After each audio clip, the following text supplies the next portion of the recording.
It's recording. Great. Good evening, everyone. Let's start today's session. So it's unit 4 of whichever block we are on. I forgot. Current trends in social psychology. Ritu, which block is this on? Ritu already left. Okay. Cool. I think this is the third block. Current trends and ethical issues. First block. This is first block. Yeah, first block. Cool. So in this, we'll be covering social psychology applications, then and growing influence of cognitive perspective, multicultural perspective, sociobiology and evolutionary perspective, some ethical issues, and those are the ones that we are going to cover today. So, objectives. Describe the growing influence of application of social psychology in different areas. Analyze the growing influence of cognitive perspective. Explain multicultural perspective. Define and describe the relationship between sociobiology and evolutionary psychology, and elucidate the ethical issues in social psychological research. So there'll be a lot of emphasis in the last one because that is one of the key aspects of today's discussion. Social psychology applications. So we have many applications of social psychology in health, in environmental psychology, legal system, etc. Now we know about the sports psychology, the criminal psychology, etc. There are so many of them. Dissonance and attribution theory, those two theories have been dominating the psychology field because those two come from the lab background. Why? Because you can actually measure them in a lab. And dissonance is, what is dissonance? Anybody? And attribution theory? We recently came across attribution theory, I believe, where it talks about how people attribute what happens in life in a way in which they kind of portray themselves on the good-looking side. That's kind of what attribution theory points at.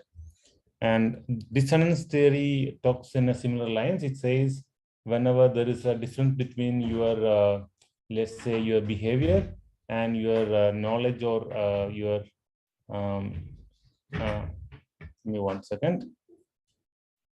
Sorry, your knowledge and your ideas that you uphold, there is a psychological tension, and that's called dissonance. And that creates some kind of a way out where you try to change your actions accordingly and you bring balance between your thought process and your behavior.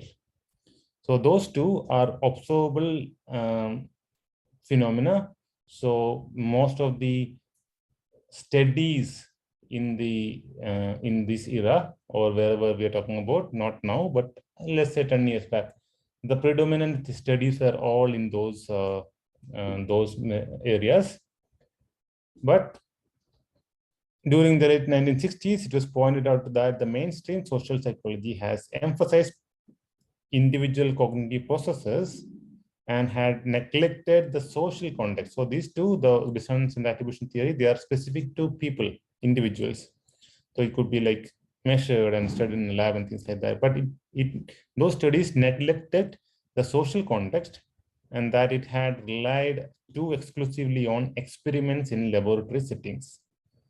So can we have laboratory settings kind of a study for a large population like Indian population? No. It has to be more cognitively thought through and theorized and hypothesized and things like that. So that is the main difference between the social psychology, because that is a little different from the kind of studies that we do focused on a single person. So the modern psychology has broadened its repertoire of methods. It became much more relevant to the understanding of everyday life with research works focused on its applications in various areas. The social phenomena are explained with respect to different social and cultural settings in a broader spectrum. So let me jump a few lines here. Now we'll talk about a few different branches of psychology that grew out as part of this kind of cognitive study. One is a population psychology, which concentrate on the effects of rapid expansion of the number of human beings on the planet, or population expansion that we say. So the studies indicate that by late 20s, we'll hit the peak numbers of population. Will hit at some kind of a 9 billion number on the earth. And then suddenly after that, there'll be a sudden decline in the population because of the number of old people coming to a point where, again, the death rate will become drastically more than the birth rate. Then number of people choosing not to have kids or not having capability to have kids and things like that. All those numbers rallying towards in a few years.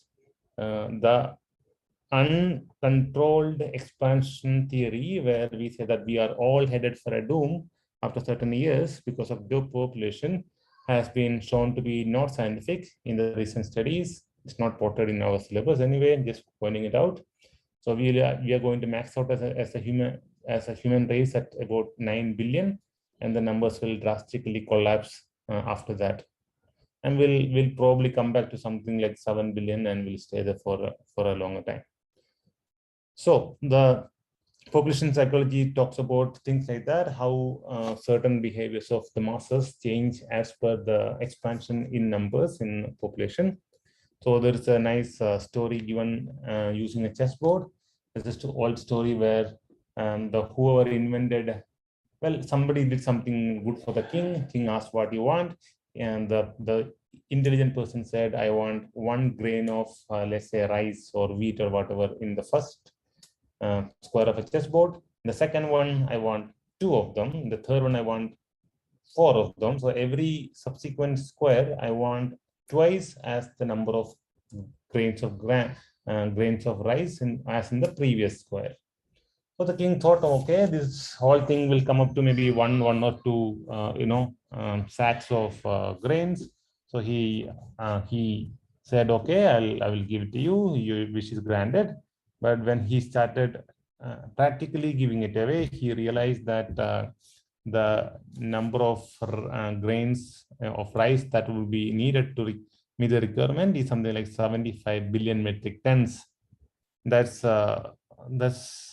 huge. 75 billion metric tons. That's more than probably the entire production of the grains in the entire world for many number of years. So similarly, that could be the effect of population expansion or explosion. Sometimes it's referred like that because it's exponentially huge in numbers, and the resources that we have available in the planet is not growing anywhere. So the kind of rat race that keeps growing around how to divide those resources among whoever is capable of getting their share will increase drastically, and the resort and push and pull along it. And that's all discussed and detailed out in the population psychology.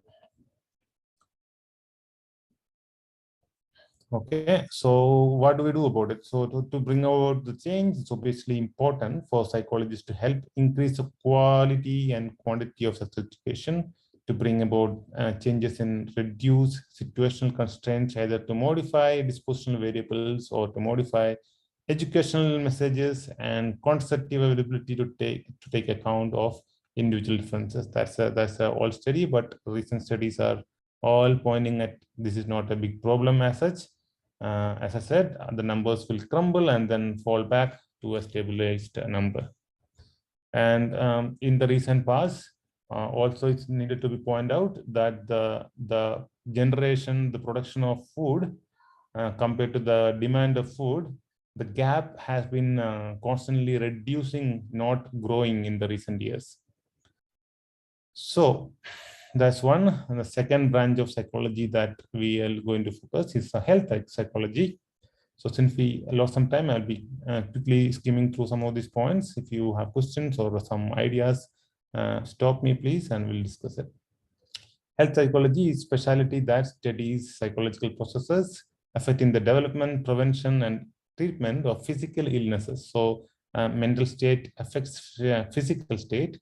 It has been probably systematically proven multiple times all over the world. So health psychology basically deals with that kind of studies. A major obstacle to the prevention of many physical disorders is the reluctance of people to believe that some aspect of their lifestyle requires changing. So if you get up in the morning and go for a walk or something like that, it might itself reduce a lot of your health issues. Mainly became information about possible threats to health across arouses fear and anxiety. The more relevant such messages are to oneself, the less one believes in them. This is very important. The more relevant such messages are to oneself, the less one believes them. Then there's a study that's given here. So the link between caffeine and breast disorder was studied and it was discussed among many people. It was found that the people who are the women basically who are actually susceptible for that kind of problems, who have a lot of coffee on a regular basis, they believed that there could be a link between the two way less than the people, the women who did not have coffee. So whoever is susceptible for a problem ends up somehow denying that a problem could be possible. That's one major aspect of health psychology, and that again adds a risk that possibilities of that issue actually realizing to actual. Psychologists have been studying the effects of stress since World War II. The questions of the stress and illness, stress and coping, the reduction of the harmful effects of stress have been investigated by psychologists. The most common source of stress are occupational threats, family threats, complaints from a spouse, pressure from supervisor, etc., etc. These are all we are familiar with each of these kinds of stress. One reason that physical illness, give me 1 second. Sorry about that. One reason that physical illness is likely to occur during times of stress is that resulting worry and anxiety may interfere with such health-related behaviors as eating a balanced diet or exercising.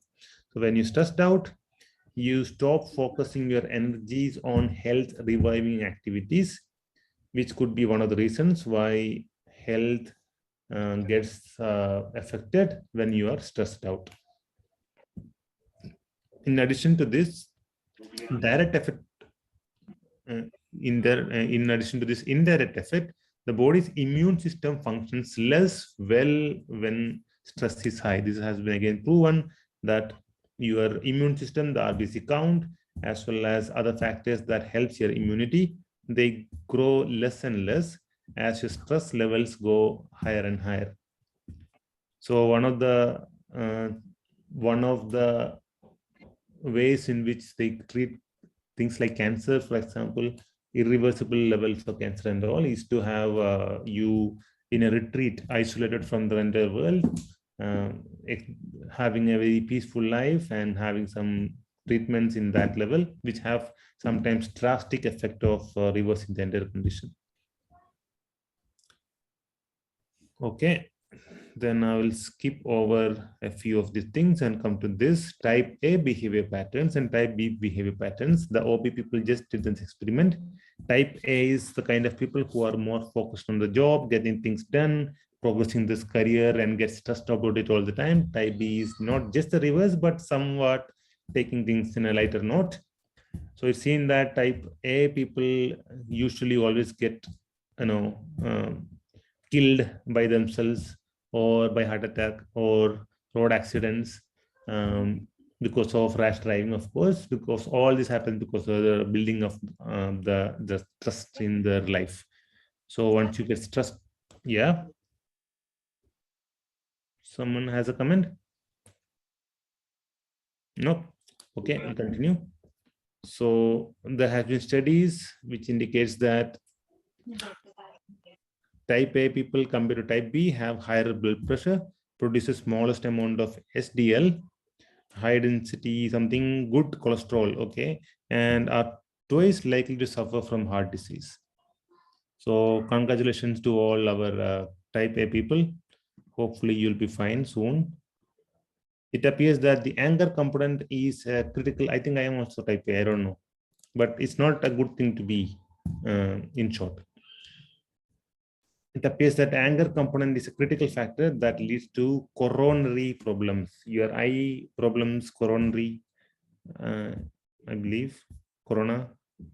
Thus, working hard to achieve does not cause heart disease. Acha, coronary means heart diseases, okay. But failure to achieve elicit a hostile self-schema for the type A person. This hostility, in turn, is detrimental to good health. A familiar concept in health psychology is the importance of social support, physical and psychological comfort from friends and family. The general finding is that people who interact closely with family and friends are better able to avoid illness than those who remain isolated from others, which works out in type A people because they spend more hours in the office. Even when they are home, they are stressed out about the office work. They don't really talk to or interact a lot with family members. If illness does occur, those who receive social support recover more quickly. It is because there is someone with whom one can talk about unpleasant life events rather than engaging in self-concealment. And this is one of the reasons why if you have a few close friends with whom you open up a lot, you generally are a more pleasantable and a more healthy person. When an illness does strike, remember we are talking all this under the health psychology department. When an illness does strike, which sometimes happens, person has to make a series of critical choices and decisions, noticing and interpreting symptoms, deciding to take action, and coping with medical procedures. Thus, research in health psychology focuses on individual lifestyles and their perceptions and attitudes so that can contribute for the better personal health just by enthusing right kind of thinking. That is second branch. A third branch of social psychology that's coming up is the environmental psychology, which is pretty easy. It's the field that deals with interaction between physical world and human behavior. So how does plastic affect human race in the long run? Things like that. Among the environmental factors affect behaviors are environmental stress, noise, temperature, air pollution, atmospheric electricity, etc. The negative effect of human action on environment include global warming and ever-mounting problem of waste, particularly e-waste, electronic waste, and plastic waste. Studies designed to console littering suggest that pro-environmental behavior can be increased by the use of prompts, rewards, and legislation. And I've seen a recent study where the biggest contributor to pro-environmental behavior is nothing but an increase in per capita income for people. So it sounds like if the per capita income of people are more than $500 in any country, then people start being more reasonable and more friendly towards environment because they are already living in a good environment. Their per capita income allows them to have a good, decent lifestyle. So it prompts them to look forward for a cleaner place to live in for longer terms of time. So if you are already getting like $1 per week and you are not able to eat well, it's quite possible that you find all the wood you can and you burn it to make your food. As simple as that. So you don't really worry about the environment. You don't get time enough for that, probably that kind of thought process. Once your lifestyle is comfortable, you seems to be taking care of the environment on its own account instead of without really spending time thinking about it. People end up doing that anyway. So again, this is another hopeful thing that we have probably pulled out people from below the poverty line in the past couple of decades. I'm not talking about India, I'm talking about the global scale, which again is a positive thing for the entire race. So that also is indicating something happening positively on the earth, not going in the negative side. So the environmental problems has been actually drastically decreasing rather than increasing. Of course, the waste that we have accumulated in the oceans, in the earth, those are staying because the plastic and e-waste stays forever. That is, it takes quite a long time to decay. But the rate of increase of these seems to be declining because of the improved conditions in which people on an average are living.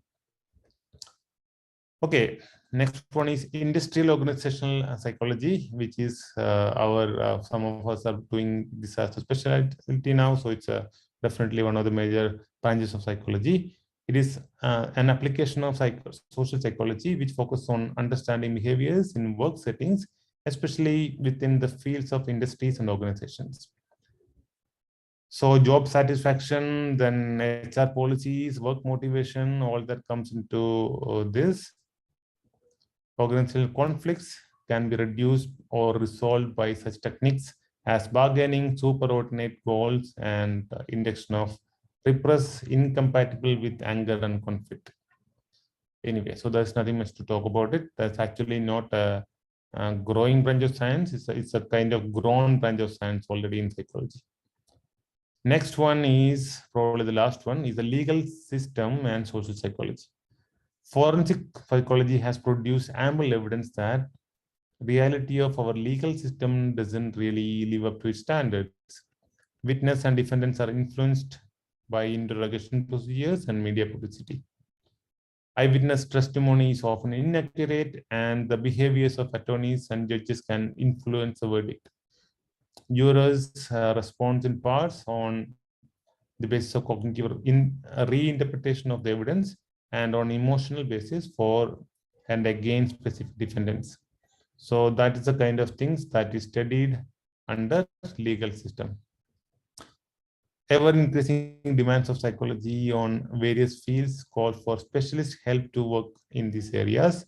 Now, as the years are passing, we see more and more focused people in the medical field. For example, previously we had one person taking care of the entire body. Now, leg is taken care by one person, heart is taken care by one person, teeth by another person, etc., etc.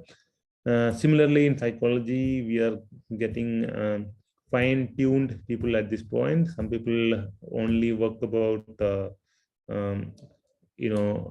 stress, work-related stress. Some people only work upon the marriage problems. Some people only work about children problem, etc. So as the study fields increase and the demand for fine-tuned areas grow more, we see more and more focused studies and such advancements in psychology also. Okay, now we will look at growing influence of cognitive perspective.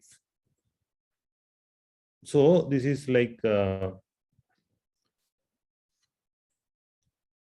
basic knowledge about issues such as how memory operates, what human reasoning processes are, and how new information is integrated into existing mental frameworks.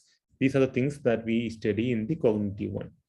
Efforts has been made to understand the nature and impact of stereotypes in relation to certain aspects of memory, tendencies to recall only certain type of information, and aspects of social reasoning that can lead people to false conclusions about others.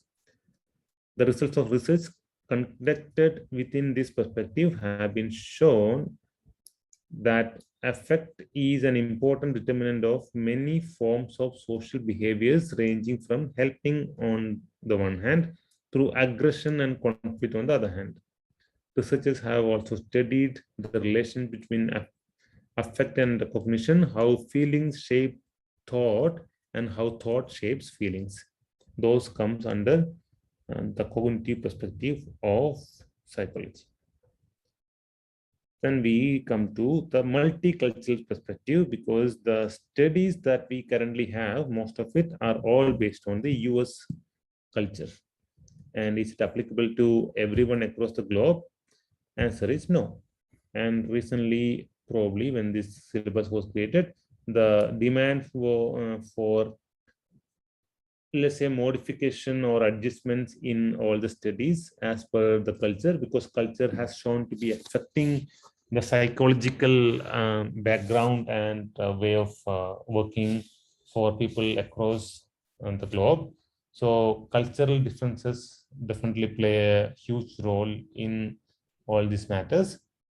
So many psychologists believe that cultural factors are forces are also powerful, that they can influence even the most basic aspects of social behaviors.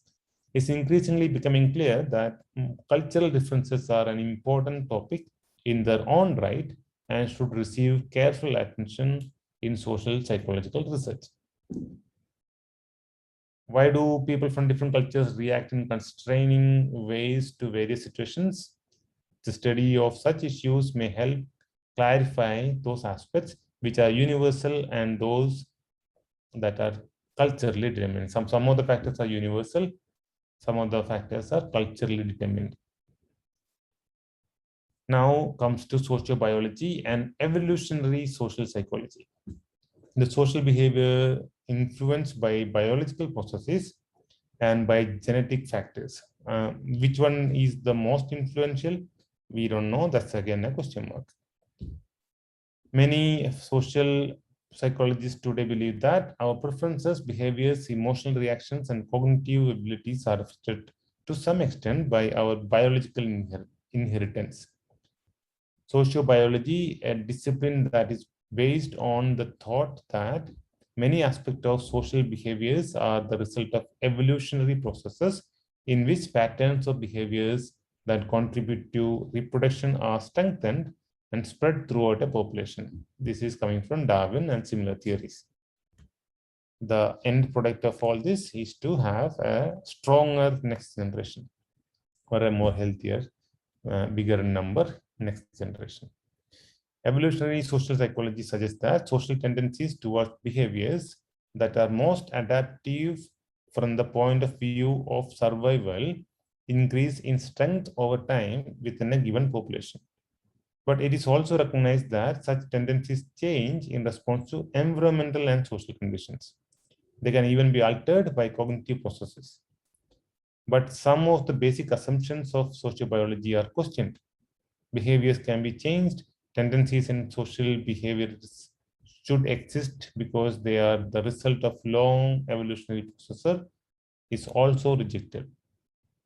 So the basic biological drives that the evolutionary vehicle has carried over and over and over could be taken as the basis for all our actions, but it's proven that cognitive processes can alter these kind of tendencies over a period of time, because the way we have culture and we have moral values in a society that also have a huge impact on how we behave in a society, not only the sociobiology, that will be our basic biological drives.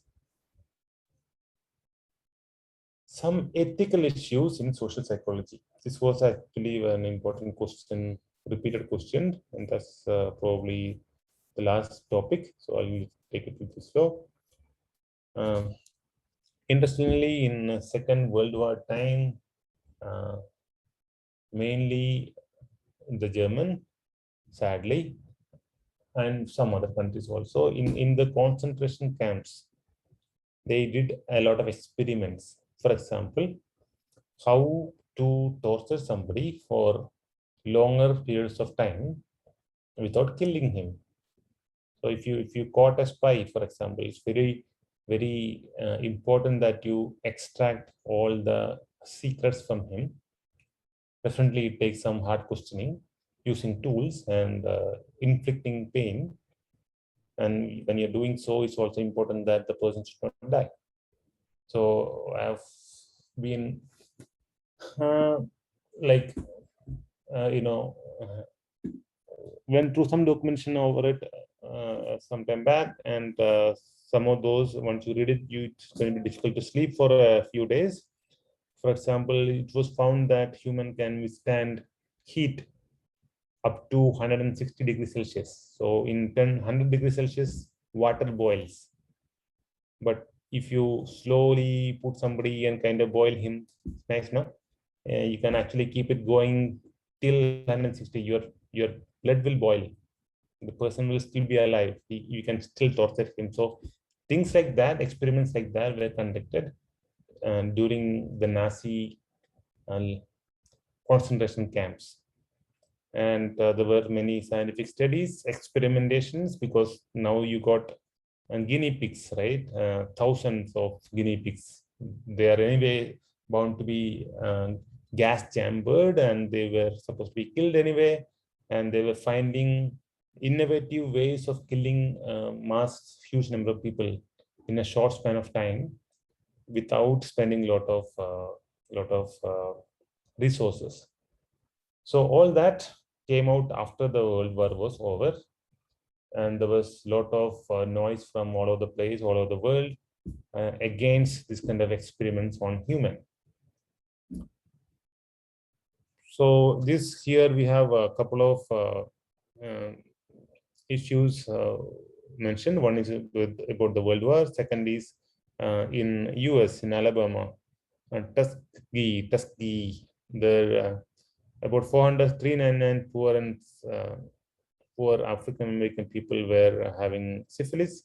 It's a progressive disease which carves away a part of your brain slowly and drives you to death.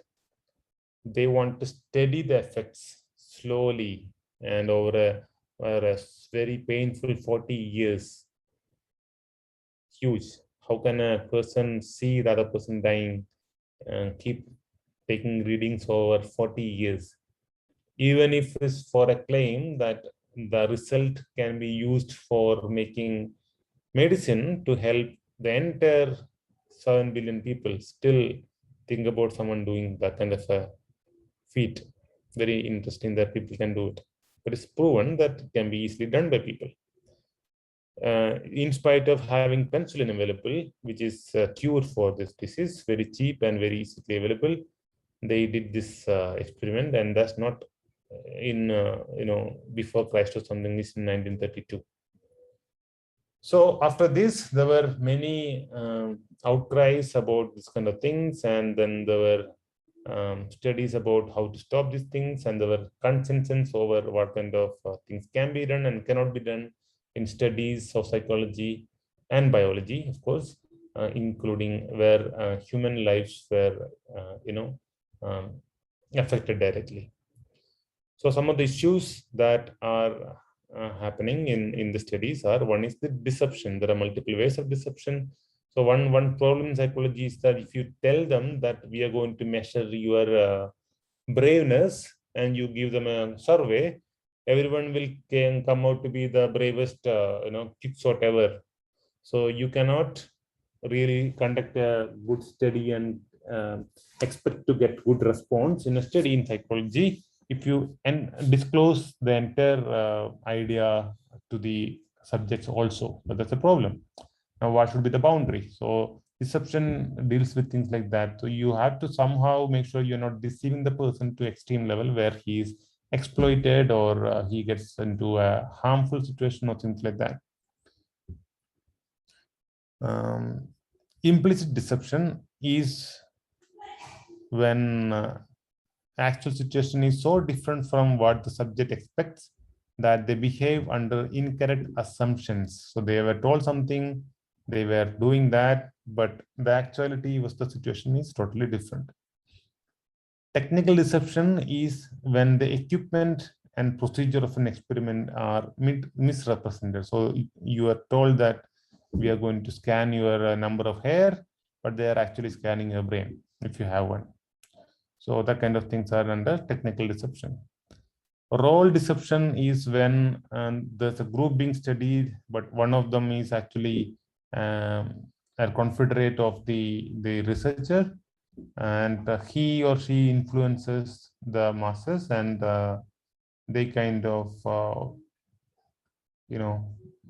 makes you believe things that you don't normally believe. Informed consent. A subject must voluntarily agree to participate in research without any coercion and must understand what the participation involves. This is known as informed consent. The researcher has an obligation to tell the potential subject, because after telling what the study is going to be, the potential subject might not be a subject. He might just leave. So there's an obligation as much as possible about the study before asking them to participate. Subjects should be informed about the research procedure, any risk involved, or benefits of the research. The right to refute to participate and the right to withdraw at any time during the research without penalty. Any exception to this general guideline must be approved by the Institutional Review Board after careful examination of the planned research. So recently I was, I think a couple of weeks back, I did listen to something on YouTube where a study was conducted on the effect of marijuana for the first time users. That means the people who participated in the study never had used any substance before. So marijuana is one of the major drugs. So to make a study like that, you had to get like 200 volunteers and ask the consent for making them use it for the first time. So it was a first time study. So someone who is already swimming in marijuana all the time, they can easily be approached, but they will not be useful for the study. But these requirements may create problems for social psychologists. It may be important in some cases to not reveal the true purpose of the research to avoid bias into the responses, as the case of courage study that I was talking to. Even in simplest research, subjects are rarely told the specific hypotheses that are being tested. What would happen if researchers first told the subject that the study is focused on the willingness to help strangers on the stress, and then tested to see if the subject would help an emergency? Everyone will help. However, participants need not be told everything that will happen, but they should know that they are in the study and at least a little bit of details. Now, that is before going into a study, before being a participant in the study. The another one is debriefing. So these are the techniques used usually nowadays to make sure that people are not, taken advantage of. So we spoke about informed consent. Now debriefing. Debriefing is after the study. After the study, the participants should be told what were the things that they went through, how would the data be used, what did all of those actions or informations meant, etc., etc. That would be the debriefing. At the end of the participation, the study subject should be always debriefed. Sometimes they are always informed. They are also informed in writing what the result of the study, when the research findings have been analyzed. So in short, this is the informed consent is before and the debriefing is after the study. Minimal risk is another guideline that we take care when we work with human participants. The third guideline for research is to minimize potential risk to subjects. Minimal risk means that the possible risks of participating in the research are no greater than ordinarily encountered in daily life. If always possible, then most of the study will be useless. But we should try to keep it that way. What kind of risk can social psychology research pose? One of the most important risks is the invasion of privacy. An individual's right to privacy must be respected and valued. The other main category of risk in social psychology comes from stress of various kinds. Subjects may be allowed to make decisions based on adequate information. Finally, the subject should leave the study essentially the same state of mind and body in which they entered. Social psychological research offer the joy of new discoveries about human experience. The thoughtful use of scientific methods can do much to advance our understanding of social life and social problems. But psychological research also carries with it the responsibility to treat research participants with sensitivity and high ethical standards, and to repay their valuable assistance by sharing result of the research with these people after the study is completed. So that concludes our Unit 4 of Block 1. Any questions are welcome after we stop the recording. Ritika?